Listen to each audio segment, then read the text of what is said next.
Amis turfistes, bonjour, je suis ravi de vous retrouver sur 100% PGN pour le prono quintet de ce vendredi 15 août et qui dit jour férié dit très joli programme au galop. Une réunion 1 du côté de Clairefontaine-Deauville avec 9 épreuves au programme. Le quintet c'est 15h15 dans la cinquième. Il y a une élève de Gérald de Mossé, Gaga Girl, qui est engagée. J'avais pris quelques notes, elle vient de faire une course de rentrée, bonne quatrième. Elle va monter là-dessus, comptez-y dans les trois, ça peut être intéressant. Voilà, c'était le petit message comme ça. Sinon, en province, on a également une réunion 4 du côté de Vichy, avec 8 épreuves au programme.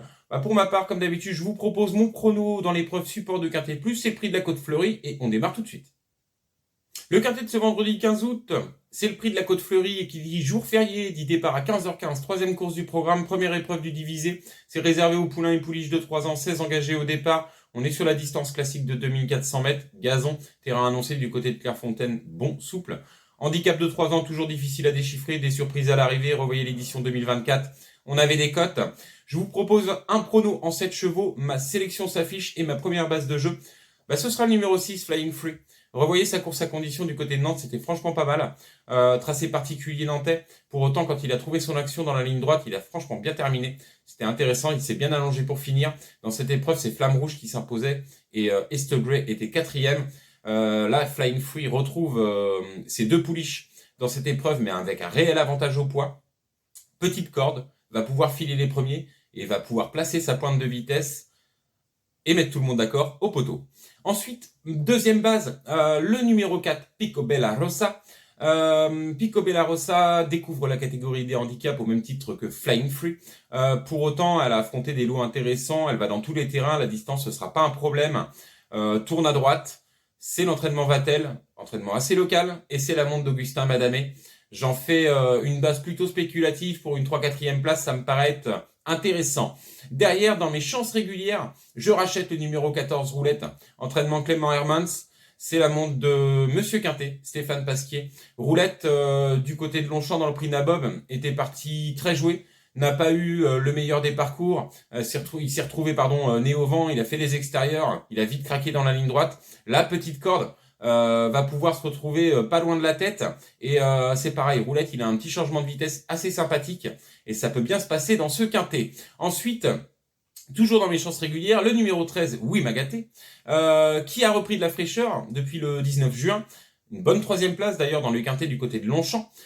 Auparavant, c'était une 6e place du côté de Longchamp. Il y avait d'ailleurs Goodspeed dans cette épreuve. Et Princesse Amour qui se retrouve dans ce quintet avec une corde assez exécrable, corde 16. Pour autant, moi, Oui Magaté, je reprends, a repris de la fraîcheur. Dans le quintet de Longchamp, justement, sa troisième place, franchement très bonne parce que n'a pas eu non plus le meilleur des parcours, a dû faire les extérieurs, c'est bien allongé pour finir. Moi, j'en attends une confirmation tout simplement dans ce quintet, raison pour laquelle je la place en troisième position. Je le place, en troisième position. Ensuite, toujours dans mes chances régulières, le numéro 7, Flamme Rouge, c'est la ligne de Nantes, retrouve Flying Free avec un désavantage au poids, raison pour laquelle je place plutôt Flamme Rouge en 5e position. Corde douce, ça m'embête un petit peu. Maintenant, Christophe Soumillon devrait pouvoir se débrouiller de cette corde extérieure. Ensuite, Last Hunter is Lock. Récent 5e d'un KT, Anthony Crastus lui renouvelle sa confiance. C'est le top weight de l'épreuve. A tiré une corde 10. Va être monté milieu de paquet et peut garder un chèque pour terminer. Et puis, je finirai donc par un outsider. Petit outsider, je l'aurais placé plus haut si elle avait une corde plus sympathique.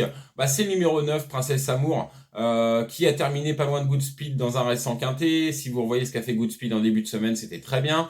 A fini avec Oui Magaté. Enfin, il y a des lignes croisées intéressantes. Maintenant, cette corde 16, va falloir la négocier. Je compte sur Clément Lecoeuvre pour s'en arranger, bien sûr. Donc voilà pour ma sélection dans le prix de la Côte Fleurie. Bien évidemment, je compte sur Flying Free pour remporter ce quintet. Sur le 4, Picobella Rossa pour venir terminer 3-4e. Et puis pourquoi pas une petite surprise de Princesse Amour avec une petite cote spéculative de 10-15 contre 1. Donc voilà pour ma sélection dans l'épreuve support de Quintet Plus de ce vendredi 15 août. Je vous souhaite un magnifique jour férié, ensoleillé, profitez bien, passez un bon week-end et on se retrouve très très vite pour une prochaine sélection.